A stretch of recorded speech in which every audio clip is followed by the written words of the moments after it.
Саламатсыздарбы YouTube көрүүчүлөр, мынакей акыркы учурда өзүңүздөр кандай жаңылыктар болгонун көрүп атасыздар. Камчыбек Ташиев Кыргызстанга келип сурак берип чыкты. Ууду болуп атат. Азыркы учурда элдер эки жаат болуп, эмне үчүн камалбады, эмне үчүн кармалбады, мал урдагандар, кой урдагандар, карапайым адамдар 5 жылдап, 10 жылдап камалып кетет дагы.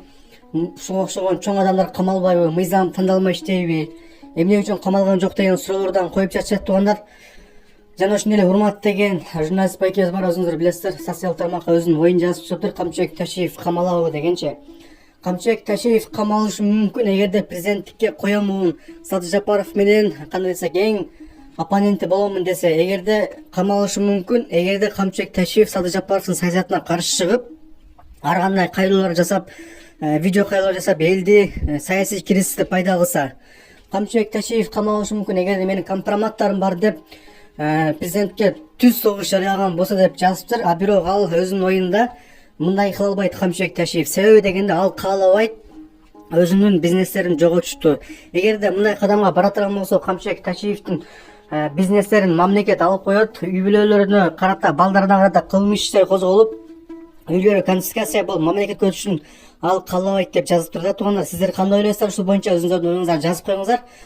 Эми экинчи тарап болсо, Камчыбек Ташиев генерал бул чек араны чечкен, жакшы жери толтура, урдаса кишини урдагандыр, любой адам урдайт деген оюн жазып, камалбасын, бул киши эл үчүн дагы иштеп берсин деген ойлорун жазып атышат туугандар. Сиздер дагы ушул боюнча өзүңүздөр оюңуздарды жазып коюңуздар.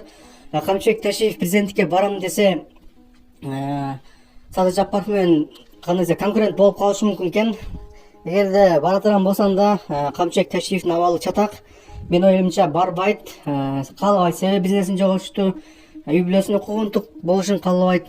Ал эми үчүнчү тарап болсо, туугандар айтып атышат, президент Садыр Жапаров менен кечиришип, менин досум кечирип кой, кайра кызматка кой деп дагы барышы мүмкүн, суранып азыр сүйлөшүүлөр дагы жүрүп жатышы мүмкүн деп атат да.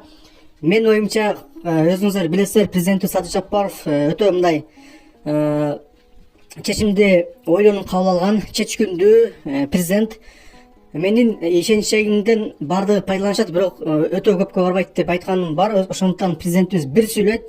Камчыбек Ташиев экинчи кызматка барбайт деп айтты, барбайт деп дагы айтып жатышат. Сиздерден бул боюнча өзүңүздөрдүн оюңуздарды калтырып коюңуздар туугандар. Ассаламу алейкум кыргыз элим. Сиздерден жардам сурап кайрылып жатабыз. 3 баланын энесимин.